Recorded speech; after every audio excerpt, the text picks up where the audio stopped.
ایک شب کی سہاگن قسط نمبر 8۔ شرجیل جیسے گھر آیا ملازمہ فوراً میرے کمرے میں آئی۔ مالکن صبا بی بی کا بھائی آیا ہے۔ میں بستر پر لیٹی ہوئی تھی، اتنی دیر میں شرجیل بھی اندر آ گیا۔ آپ باہر بیٹھے، میں آتی ہوں۔ نہیں نوری، میرے پاس وقت نہیں ہے، بات سنو۔ ماسی آپ صاحب کے لیے چائے بناؤ۔ وہ چلی گئی۔ شرجیل آپ کو ایسے میرے کمرے میں نہیں آنا چاہیے تھا۔ نوری میں مر جاؤں گا اور برداشت نہیں ہوتی تمہاری جدائی۔ شرجیل اب شاید کبھی بھی ممکن نہ ہو، اب شاید ہم کبھی ایک نہ ہو پائیں۔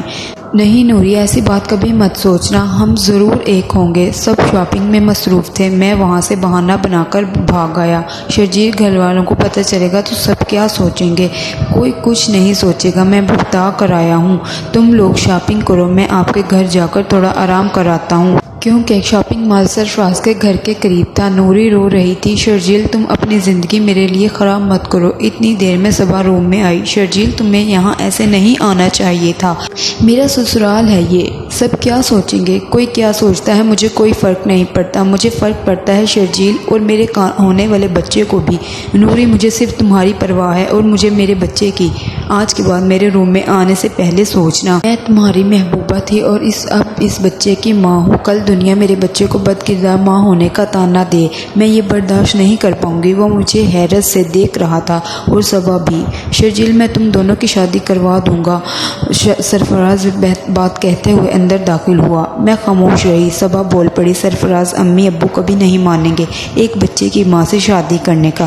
صبا میں بات کروں گا۔ کیوں تم سب میری زندگی کے فیصلے اپنی مرضی سے کر رہے ہو؟ نہیں کرنی میں نے کوئی شادی، جی لوں گی میں اب ایسے ہی اپنے بچے کے ساتھ۔ صبا کی شادی شروع ہو گئی۔ میں ہر فنکشن میں رسمی طور پر شامل ہوتی بنا کسی میک اپ کے۔ میرا دیور جو کہ جاگیردار کا چھوٹا بھائی تھا، وہ بھی شادی پر گاؤں سے آیا ہوا تھا اور میری اس بڑی سوتن کے پاس بیٹھا یہ کہہ رہا تھا کہ بھابھی رب نواز کی بیوی نوری بڑی ہلکی عمر کی ہے، کیسے بڑی جوانی میں لوٹ گئی۔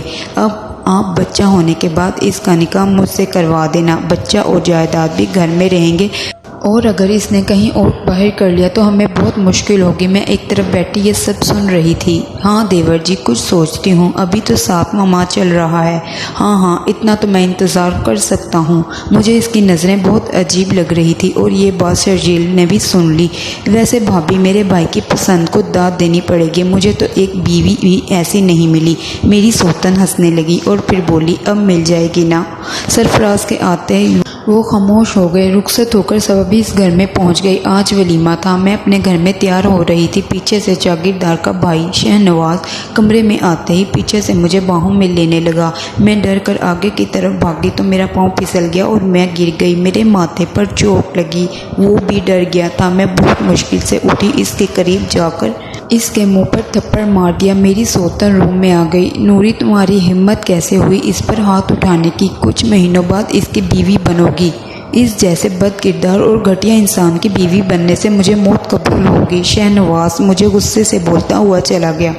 تمہیں میں دیکھ لوں گا نوری۔ اتنے میں شرجیل اور سرفراز کمرے میں آ گئے۔ ساری بات وہ سن چکے تھے۔ سرفراز نے اپنی ماں سے کہا، چلیے یہ سب باتیں میں آپ سے بعد میں کروں گا، میں ولیمے پر نہیں گئی تھی۔ ایک تو گرنے کی وجہ سے میں بہت تکلیف میں تھی اور ایک 7واں ماہ تھا تو میری سانس بھی پھول جاتی تھی۔ میری ایسی حالت کو دیکھتے ہوئے اماں نے باجی کو میرے گھر بھیج دیا تھا۔ شرجیل بھی روز ہمارے گھر آتا تھا اور مجھے یہ کہہ کر جاتا کہ بس دن گن رہا ہوں۔ مجھے ایسے لگتا ہے کہ میری باجی کو شرجیل اچھا لگنے لگا تھا۔ میں نوٹ کرتی کہ وہ اس میں کافی دلچسپی لیتی تھی۔ پہلے تو یہ بات صرف مجھے اچھی نہیں لگتی تھی، پھر میں نے سوچا کیوں نہ میں اپنی بہن کی شادی شرجیل سے کرا دوں۔ میری بہن کی عمر نکل رہی ہے اور کیسے خاموشی سے سب کی خدمت کرتی ہے، کبھی اف تک نہیں کیا۔ باجی ایک بات پوچھوں؟ ہاں نوری پوچھو۔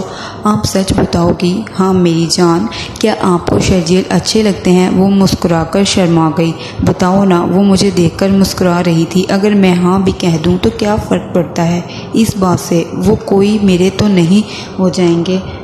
میں ہنسنے لگی۔ کیا پتہ قسمت نے اسے آپ کے لیے بچا رکھا ہو۔ اس بات کا کیا مطلب؟ کچھ نہیں۔ ہم دونوں بہنوں نے آنکھیں بند کی اور وہ سو گئی، پر میں سونے کا ڈرامہ کر رہی تھی۔ روز کی طرح ہزاروں خیالات نے مجھے گھیرا ہوا تھا۔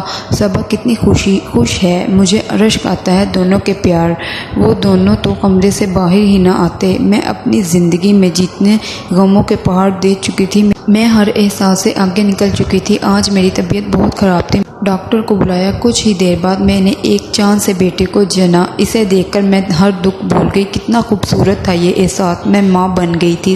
سب بہت خوش تھے، پر یہ کیا، میرا بچہ تو پیدا ہوتے ہی یتیم۔ دل میں اس کے باپ کی کمی محسوس ہونے لگی۔ کیا بتاؤں گی میں اپنے بیٹے کو، اپنے بچے کو سینے سے لگایا، ایسا لگنے لگا جیسے یہ میری ساری زندگی ہو۔ مجھے جو خالی پن تھا کہ کوئی میرا اپنا نہیں، اب تو لگتا ہے بہت طاقت آ گئی ہے مجھ میں۔ میں ساری دنیا سے ٹکرا سکتی تھی۔ سارا دن میں اس کے ساتھ مصروف رہتی۔ اب میرے منّے کو دنیا میں آئے 2 ماہ ہی ہوئے تھے کہ شہنواز پھر پہنچ گیا اور میری سوتن سے کہا کہ اب کچھ میرا بھی سوچو۔